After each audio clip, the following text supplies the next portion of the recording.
2022년 1월 14일 큐티 말씀입니다. 창세기 5장 1절로 32절입니다. 이것은 아담의 계보를 적은 책이니라. 하나님이 사람을 창조하실 때에 하나님의 모양대로 지으시되 남자와 여자를 창조하셨고 그들이 창조되던 날에 하나님이 그들에게 복을 주시고 그들의 이름을 사람이라 일컬으셨더라.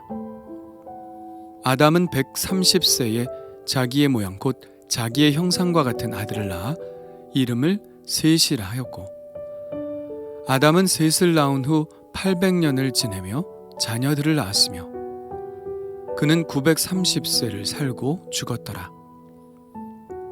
셋은 105세에 에노스를 낳았고 에노스를 낳은 후 807년을 지내며 자녀들을 낳았으며 그는 912세를 살고 죽었더라. 에노스는 90세에 게난을 낳았고 게난을 낳은 후 815년을 지내며 자녀들을 낳았으며 그는 905세를 살고 죽었더라. 게난은 70세에 마할랄레를 낳았고 마할랄레를 낳은 후 840년을 지내며 자녀들을 낳았으며 그는 910세를 살고 죽었더라.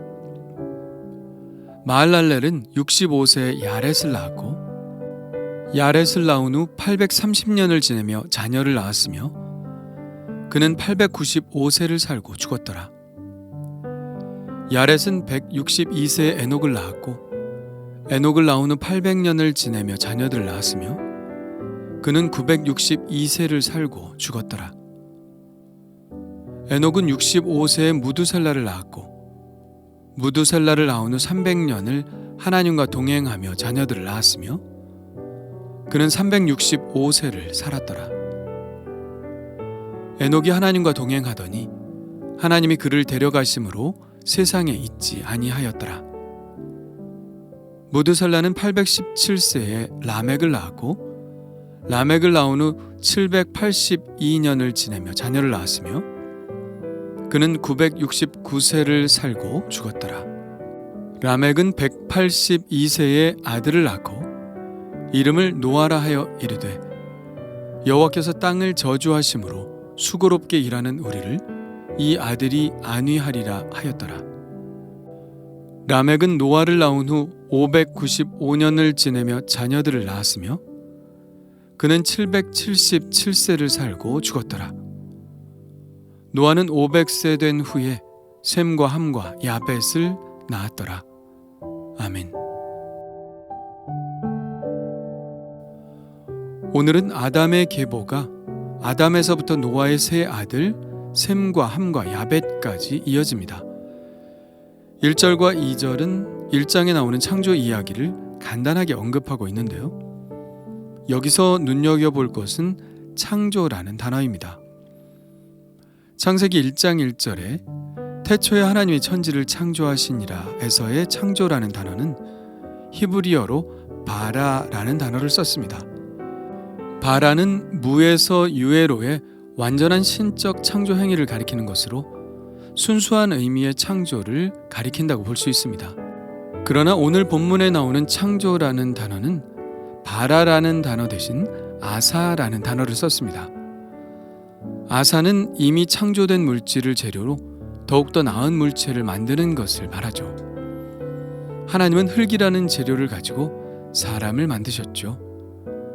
이 아사라는 단어는 하나님께서 온갖 정성과 심혈을 기울여 손수 창조하셨다는 애정적 측면을 강조한 단어입니다. 하나님께서 정성을 들여서 인간을 만드셨습니다. 이것은 아담만이 아니라 바로 우리도 바로 그런 존재인 것이죠. 하나님은 남자와 여자를 창조하셨고 그들에게 복을 주셨습니다. 그리고 사람이라고 이름을 지어주셨죠. 사람은 히브리어로 아담입니다. 아담은 고유명사가 아니라 일반 명사죠. 그래서 고유명사처럼 아담이라고 쓰지 않고 정관사를 붙여 하아담이라고 씁니다. 그저 사람이라고 번역을 하죠. 그러니까 여자도 아담이고 남자도 아담이 되는 것입니다. 일반 명사로 쓸 때는요. 그러나 오늘 본문 3절에서는 하 아담이라고 쓰지 않고 그냥 아담이라고 씁니다. 처음으로 이렇게 쓴 것인데요. 이 말은 아담이라는 일반 명사가 첫 번째 사람에게는 고유 명사로 붙여졌다는 의미입니다. 모든 사람이 다 아담이지만 아담은 그 이름도 아담이었던 것이죠. 참고로 우리나라 말인 사람의 뜻은 삶과 삶이 합쳐진 말이라고 합니다. 사람은 어떤 존재인가요? 삶을 아는 것이 사람입니다. 형체가 있다고 사람이 아니라 삶을 이해하는 사람이 진짜 사람이라는 것이죠.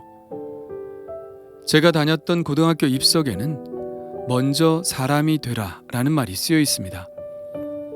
태어났다고 다 사람은 아니라는 것이죠. 물론 사람이지만 진짜 사람은 되어가는 것이라는 사실을 이야기하고 있는 것입니다. 저는 스스로에게 항상 하는 말이 있습니다. 목사가 되기 전에 먼저 그리스도인이 되라. 그리스도인이 되기 전에 먼저 사람이 되라. 하나님이 우리를 이해하시듯이 그렇게 삶을 이해하는 사람이 되기를 원합니다. 1절에 보면 하나님이 사람을 창조하실 때에 하나님의 모양대로 지으셨다고 합니다. 3절에 보니까 아담이 자기의 모양 곧 자기의 형상과 같은 아들을 낳아 이름을 셋이라고 했다고 적고 있죠. 사람이 죄를 지었음에도 불구하고 하나님의 형상은 파괴되지 않고 인류에게 계속해서 전수되고 있다는 것을 보여주고 있는 것입니다. 자손들에게 전수되는 이 형상이라는 말에 대해 신학자들은 두 가지 해석을 내놓고 있습니다.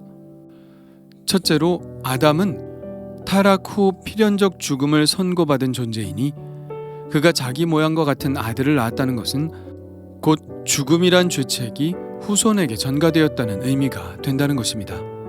원죄의 전수를 말하는 것이죠. 그리고 둘째는 원죄뿐 아니라 거룩한 하나님의 형상이 완전히 파괴되지 않은 채 인간에게 계속해서 전수된다는 것으로 원죄가 절망이라면 이 하나님의 형상은 구원의 희망이 여전히 우리 안에 남아있다는 의미가 되는 것입니다. 부모가 자기의 모양, 자기의 형상을 자식들에게 전수한다는 것은 자녀들의 삶에 있어서 부모의 역할이 얼마나 큰 것인지 알려주는 말씀이기도 하죠. 심리학자 칼 융은 인간의 행동에 영향을 끼치는 것은 의식보다 잠재의식이 더 크다고 했습니다. 그리고 그 잠재의식은 가정의 전통과 그가 살고 있는 마을의 문화와 관습에 의해 형성된다고 말하죠. 다시 말해서 가문의 전통과 마을의 문화는 자신도 모르게 잠재의식으로 형성되어 유산으로 이어져 가게 되고 행동으로 나타나게 된다는 것입니다. 부자가 닮고 모녀가 닮는다는 말이 다 여기에서 기인하는 것이죠. 지금도 늦지 않았습니다.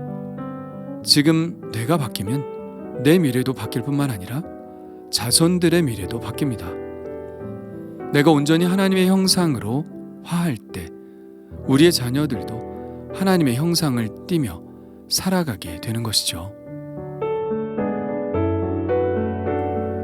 이 계보에는 사람들의 수명도 나와 있는데요. 아담은 930년을 살았고 무드셀라는 969세로 가장 오래 살았습니다. 하나님께서 직접 데려가신 에녹을 제외하고는 아담부터 노아까지 9분의 평균 수명은 912세나 됩니다. 현대인의 수명과 비교해 볼 때 매우 큰 차이가 있기 때문에 인간이 정말 그렇게 오래 살 수 있었을까 하는 의문이 생기죠. 그래서 어떤 사람들은 그 수명을 나타낸 숫자가 햇수를 말하는 것이 아니라 달수를 의미하는 것이라고 생각하기도 합니다. 그러나 그렇게 따진다면 마할랄렐은 65세의 아들을 낳았다고 되어 있는데 태어난 지 65개월 만에 어떻게 아이를 낳을 수 있겠습니까? 연수의 기록이 맞는다고 볼 수 있죠. 그런데 이렇게 오래 살던 인류가 홍수 이후에 수명이 줄어들게 되는데요. 아브라함의 아버지 데라는 205세, 모세는 120세를 살았고 다윗은 현대인의 수명과 비슷한 70세를 살았습니다. 고고학적 증거에서도 수메르 왕의 계보에는 홍수 이전까지 장수한 왕들에 대한 기록이 등장합니다. 이 계보에서도 왕들의 수명이 홍수 이후에 100년으로 감소하죠.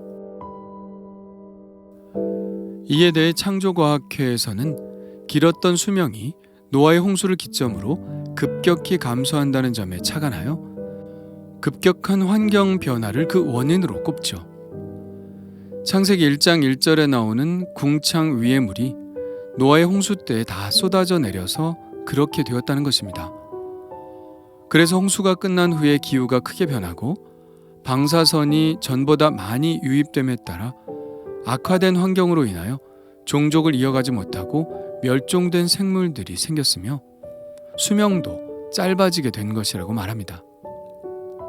정말 그럴듯하지만 여기에 대한 과학자들의 반박 또한 만만치 않아서 그저 성경에 나오는 대로 홍수 이전과 이후의 수명이 큰 차이를 보이게 되었다는 정도만 알고 있으면 될 것 같습니다.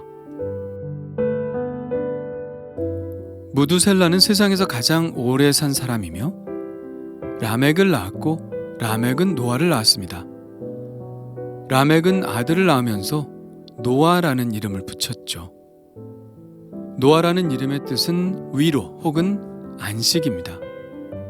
여느 아버지가 그렇듯 라멕은 아들의 이름에 소망을 담았습니다.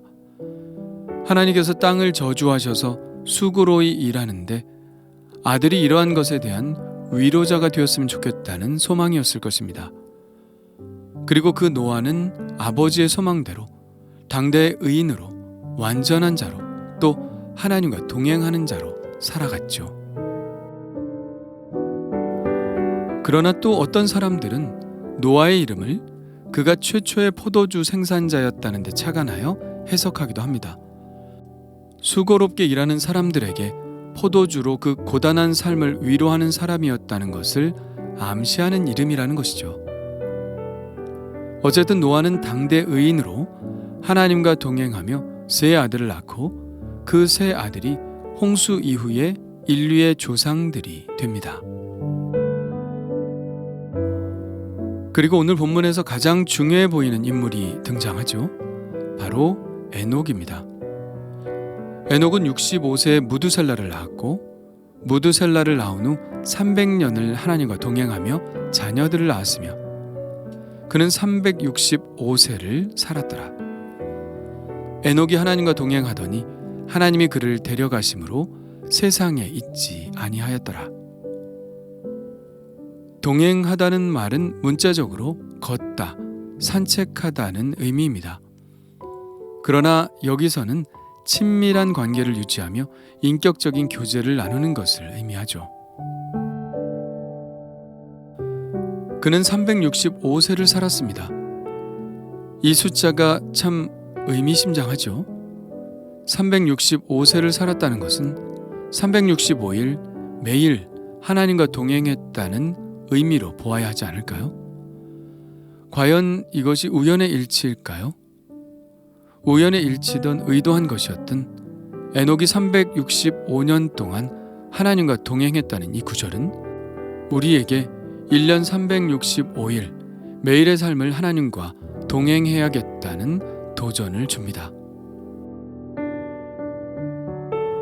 특이한 것은 이렇게 에녹에 대해서 특별한 언급을 하고 있음에도 불구하고 에녹의 업적에 대해서는 일체 언급하고 있지 않다는 것이죠. 그는 무엇을 발명하지도 않았습니다. 무엇을 창시하지도 않았고요. 그는 그저 하나님과 동행하는 삶을 살았을 뿐입니다. 그러나 참 부럽지 않나요? 무엇을 많이 이룬 삶을 산 사람보다 에녹의 삶이 부럽지 않나요? 그렇습니다. 우리의 삶에서 가장 중요한 것은 업적이 아닙니다. 일이 아니죠. 이 세상에서 가장 위대한 일은 하나님과 동행하는 일입니다. 하나님의 형상을 닮은 사람으로 하나님과 대화하며 살아가는 것이죠. 이것이 우리 모두의 꿈이 되어야 할 줄 믿습니다. 그 하나님과의 동행을 위해 말씀 묵상과 기도가 우리의 삶에 절실히 필요합니다. 그리고 순종이 필요하죠. 그것이 에녹의 삶이고 또 영생의 삶입니다. 성경은 에녹이 영생했다고 말합니다. 죽음을 보지 않았다고 말하죠.